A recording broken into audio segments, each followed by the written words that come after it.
Welcome back to Dominant Mets Nation. Well, Mets fans, let's call it for what it is. This was a complete embarrassment, folks. An embarrassment. Those New York Mets just got humiliated at home at Citi Field by a team that wanted it more. The Miami Marlins. It's a roster built on pennies. That roster came into Citi Field and they played hungrier, they were sharper, they were tougher, and they made that $350 million team look like garbage, folks. And that falls squarely on the shoulders of Carlos Mendoza. Where is the fire? Where is the accountability? Where is the leadership? This team looked unprepared, unfocused, and uninterested. And the worst part is that indictment on the manager. That's the worst part, folks. This is all a reflection of leadership. Baseball is about preparation, it's about urgency, and right now the Mets have neither. Neither. They just didn't lose the series. They got exposed. Exposed, folks. And you know what, folks? I know the offense, it looks nice. They hit home runs, score runs. But at the end of the day, those New York Mets were 11-17 in August with 16 errors. 16 errors. Unacceptable. Unacceptable, folks. We're going to get into it today. Before we get started, I want to continue to thank all of our new subscribers for joining the family. I continue to thank you. Also, if you could hit the like button, it really helps out our videos. So please hit that like button. Again, I continue to thank you in advance.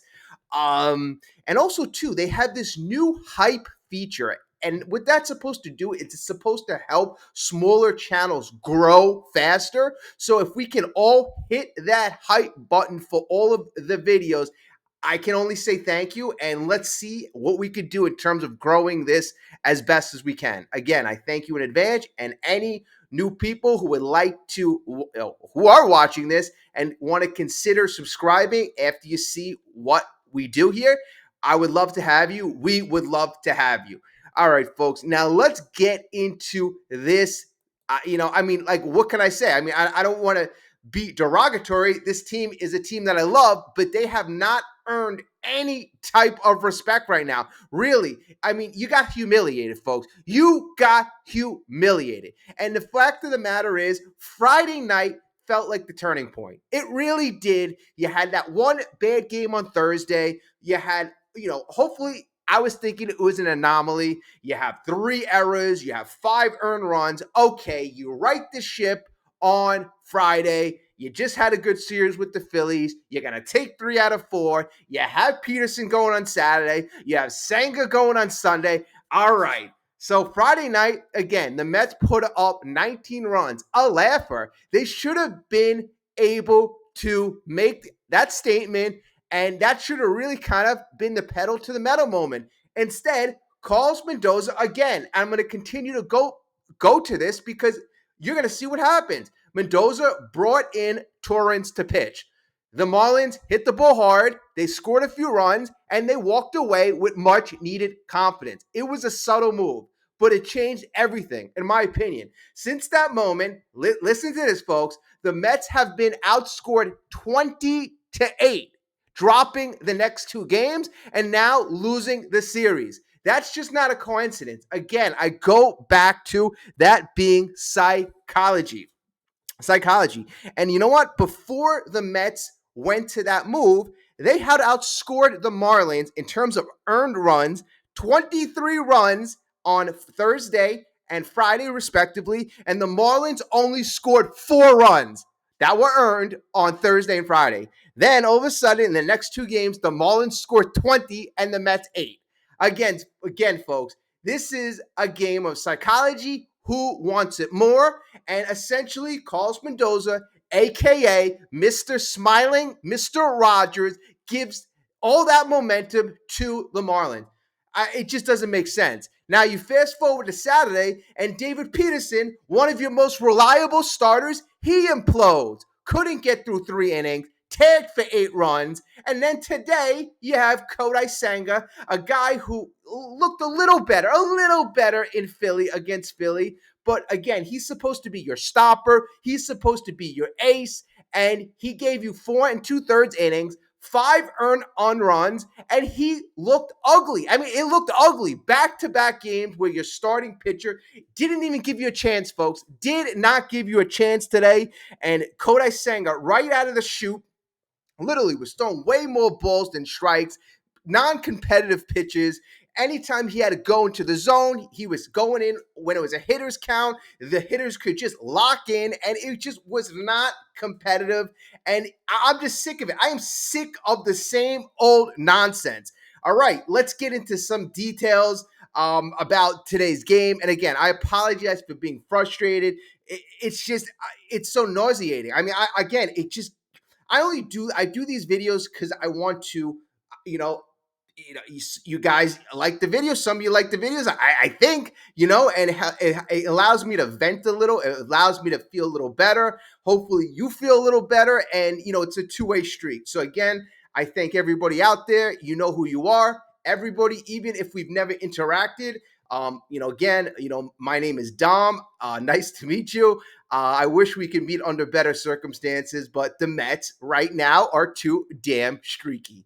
All right, so let's talk about Sunday's game. Bottom of the first, Citi Field buzzing, right? And you give the fans credit. Taking a lot of crap, but still the fans continue to support the team. Just hang in there. And then a sac fly of Senga, Mets down early. So, again, you let a couple guys on, free pass, couple guys hit the ball hard in the first inning, and you give up a sac fly. By the third, you have Agustin Ramirez crushing. I mean, this kid crushed that ball, a 2-run homer, and suddenly the Marlins are up 3-0. And if you're a Mets fan right now, you're just not feeling too good. You're not feeling too good. Kodai Senga's pitch count is going higher and higher, and anytime he throws a pitch or anytime you're just not having a good feeling. I mean, he just did not inspire confidence today. Then in the fourth, there's a 112-mile-per-hour bullet RBI ripped off of Senga. Just wasn't a hit. It was a rocket. He was getting pounded, and it basically said, we are not afraid of you. I mean, when you have a ball hit that hard, I mean, that is just, jaw-dropping if you're a pitcher. Like, oh, wow. I mean, obviously you weren't fooled. You didn't fool anybody. By the fifth inning, Brett Baty, again, this defense does not let up in terms of being bad. Brett Baty's throwing error turned a single into another Marlins run, sloppy baseball, careless baseball, and, that is something the fans cannot forgive. The fans can't forgive that. The Mets offense today, silent. It's silent. And again, it's just so funny how the momentum changed after that ninth inning on Friday. And some of you told me, that's silly. Again, I don't understand this. Baseball is such a mental game. I mean, everybody has somewhat talent on their team, and bad teams can beat good teams on any given day. I mean, what is the difference? I mean, it is just how you prepare for the game. It's your mental approach. It's the psychology. There are many other aspects other than the talent on the field, right? And again, Carlos Mendoza, it is his job to prepare the team, for the team to have a sense of urgency, and that is severely lacking. And again, okay, so the Mets offense was silent today outside of Jeff McNeil doubling and then coming home on a ground out in the 7th. They barely touched Alcantara. He carved them. I mean, Alcantara did a great job. 7 innings, 1 earned run, 6 Ks. He looked like the ace Senga was supposed to be. Bottom line, all right? Bottom line. Now we're going to get to some of the juicy stuff. And, the fans literally had to take a lot of garbage these last couple of days. A gut punch after gut punch if you are an invested fans. So what did you hear? You heard the Bullbirds raining down at Citi Field. It's enough of Kodai Senga. Enough of Kodai Senga. I mean, this guy's ERA is over 6 in his last 9 games. And, in the post-game show, Carlos Mendoza, oh, we got to go to Hefner and the analytics, figure this out. And apparently Kodai Senga's next start is not guaranteed. It's not. I mean, it's about time. I've been preaching this for over a month, with the starting pitchers. It is just enough. You could see right now there is something wrong. I mean, there's no focus, the preparation. There's just something off right now. You might as well give it to a kid. I just can't believe it right now. I'm advocating bringing Sprout up, but having 3/5 of your rotation to kids that were in the minors just a couple short weeks ago, it just shows you how your veterans have just spit the bit. I just find that unbelievable. But the Boo Birds, they weren't polite. It just weren't murmurs. It was real guttural boos. I could hear it loud on the TV. The kind of sound that you really hear when a fan base feels betrayed. I mean, what were we sold? We were sold that Senga was going to be our ace this year, right? And the rotation was built around Senga. I mean, you gotta go to 6 days, six. Yeah, we're going to 6 starters because of Senga. We do so many things to compensate for this man Senga. So what is going on? I mean, the Mets fan, again, don't boo lightly. I don't really hear boos that often. So this was different. It was anger. It was pain. This was history bubbling up. 2007 collapse, 2008 collapse, 2023 collapse. Now it feels like 2025 is slipping into that same category, folks. And the Mets fans, they just see it coming from a mile away, And I know I had a lot of people yesterday reach out to me. Just be patient. Just be patient. I can't be patient because the goal is supposed to be World Series, not just backing into a playoff position. Last year, we were 89 and I believe 73, 16 games over 500, making the playoffs. And I figured this year, 95 wins, right? You get Soto, Senga comes back, another year of development, another year of Stern building upon success from last year. Vientos getting better, Beatty getting better, some of the young kids, coming out from nowhere, although the young kids came up so late. That's another problem. But again, you expected better. I mean, right now, if we get to 85 wins, I mean, that would be a miracle. I mean, we would have to go 16-9 down the stretch to get to 25 wins. I mean, what in your right mind thinks that this team is going to play 7 games over 500? I mean, they have shown nothing, no consistency at all. And then, another huge incident in this game, and I got to comment on this. This we got to be fair on. The benches cleared when Vientos got hit by Alcantara. So apparently, we don't know what was said. Vientos said it's between him and Alcantara. He did not want to disclose it. I'm not sure if any other writer or outlet figured it out. So I know there's a lot of lip readers out there and they can figure stuff out, or Vientos said something to somebody else and then it got out, but I didn't hear it. So he said he doesn't want to say what was said, but apparently it looked like on TV, Vientos looked at Alcantara. Alcantara took exception, walked toward Vientos, started screaming something, and benches just cleared. Benches cleared. Everybody was frustrated. Vientos was frustrated. But here's the deal. Sandy Alcantara was the aggressor. He was the aggressor. Now, what they said on Marlins TV, and, I must have missed this, but apparently a lot of people were saying that the Marlins broadcaster said, yeah, Sandy Alcantara, you did the right thing. You can't let Mark Vientos look at you, throw at him or something like that, or go after him. I mean, honestly, that's silly. That's silly. You're not going to advocate any sort of violence or any sort of act that could lead to violence because somebody looks at you. I mean, if that was truly said, I mean, I didn't hear it, but that is just not the right thing.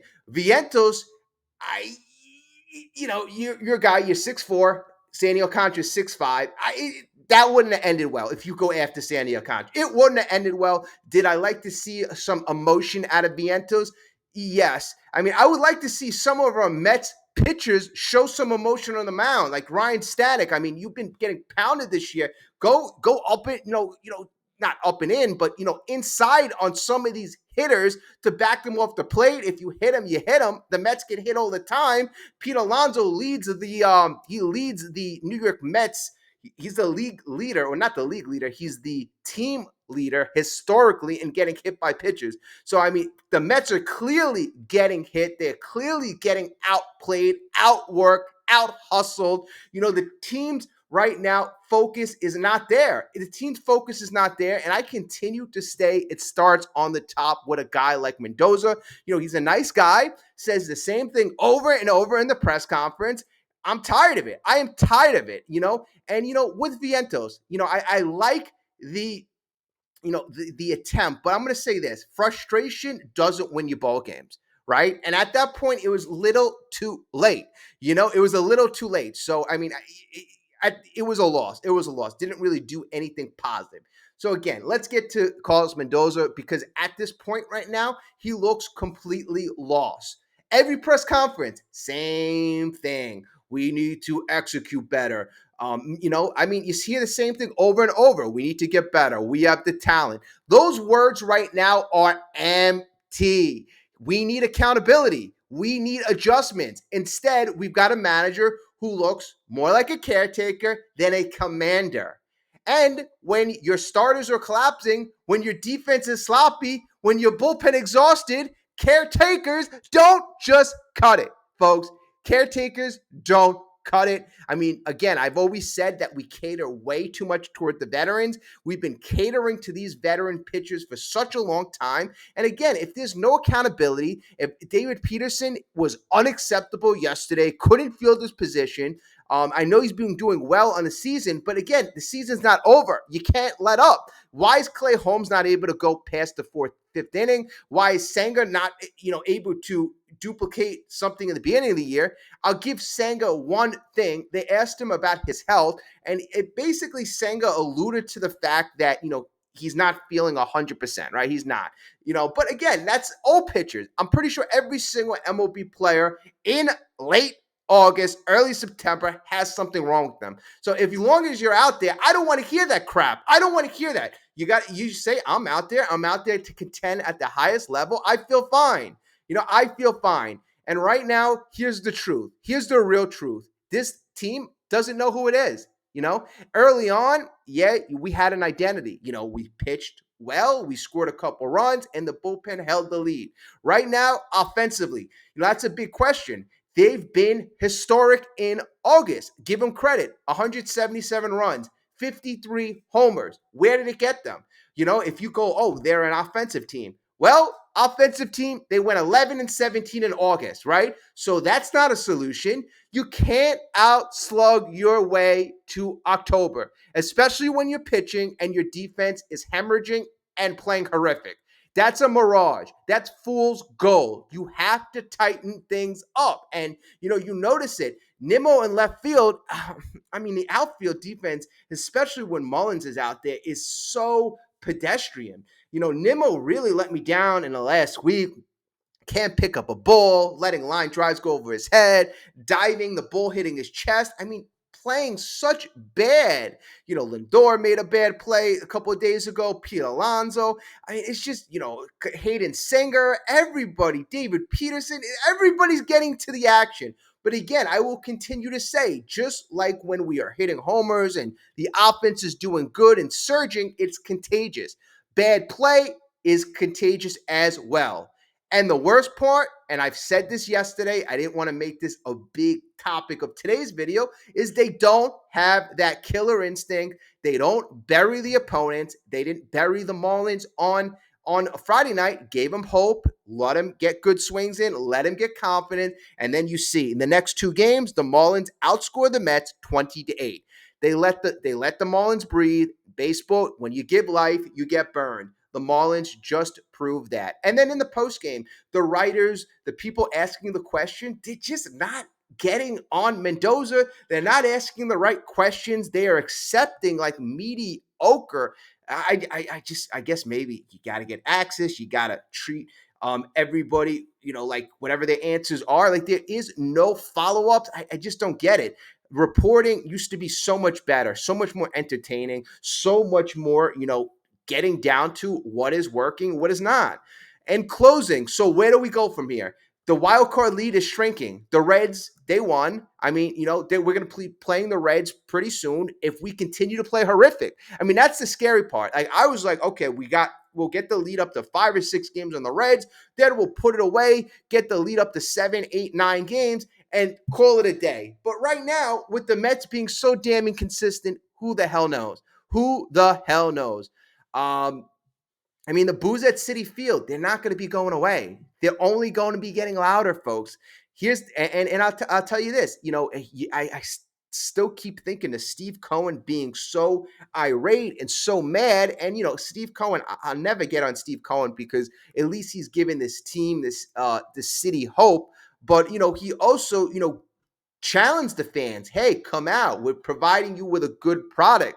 But thus far, since June 1st, or since the middle of June, rather, the New York Mets have been so bad, so bad. So again, that good product isn't on the field. So can you blame the fans for, number one, booing, or number two, not being there? Again, a guy like me, I got to pay hundreds and hundreds of dollars to be disappointed. I could be disappointed at home.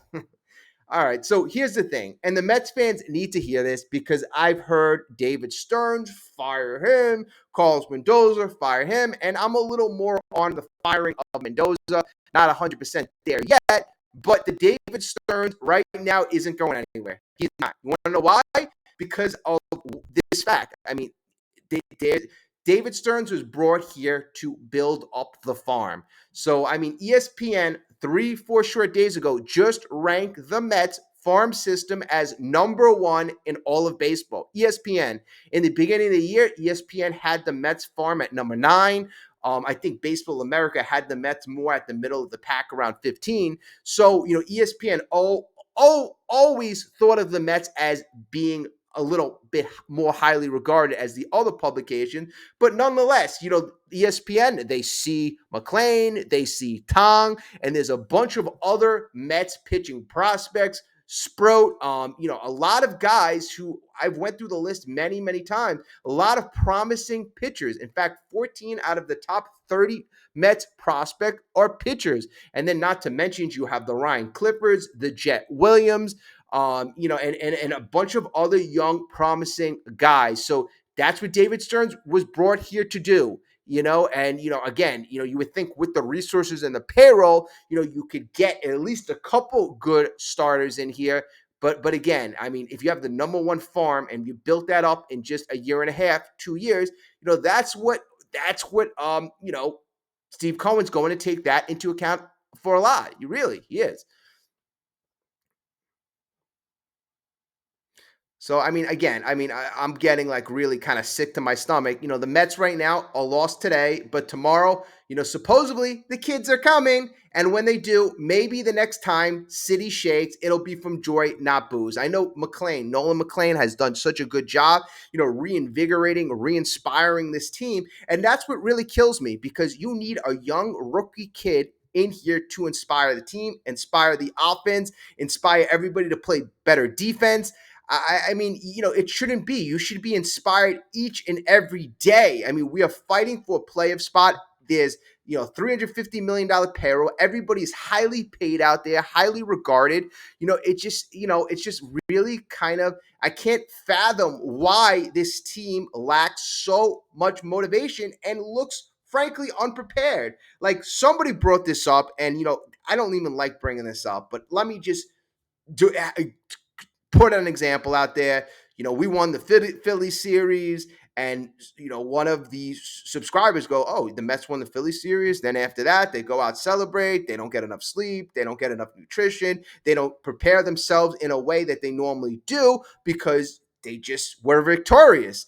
I mean, and then you go out the next day and you have a stinker. Now, I'm not saying I don't know if that's true. That's just somebody's theory. But that's just an example. If you don't prepare your body in the same way to be successful, that could result in guys not performing at a high level. I mean, Juan Soto in the last couple of days, I got to give him credit. He's been swinging the bat a lot more, ferociously, aggressively. And, you see the results, hitting homers, hitting sharp line drives all over the place, not trying to take every single close strike 2 pitch. So, Juan Soto's looking to get on a roll, but it's just really not enough. You can't win based on one or two players. You need the lineup up and down. But again, why is this team constantly not prepared to play at the highest level? Even when you go back in the beginning of the season, why wasn't Mark Vientos, prepared, or why wasn't he up to snuff the first 3 months? Why wasn't he up to snuff? Brett Beatty, why did it take 3 or 4 months to get his swing right? And you can say that for many of the offensive players that just started hitting their stride in August. I mean, it takes you literally, why play the season if it's going to take you 65% of the season to get going? I mean, that's a little ridiculous. I've seen people get off the slow starts and they have bad April. Now you're talking bad April, bad May, bad June, bad July, and Mark Vientos. I mean, just shows you how dynamic he is. That he's having respectable numbers, 15 home runs, 50 RBIs, and literally just turned it on like 3 weeks ago. But that's how important it was to get a guy like him going. It's just, again, very frustrating. Let me know your thoughts, your opinions. How confident are you feeling? How confident are you feeling we're going to be playing a very good team in the Detroit Tigers? That, in my opinion, tends to focus this bunch a bit more when they have to play those opponents that are more highly regarded.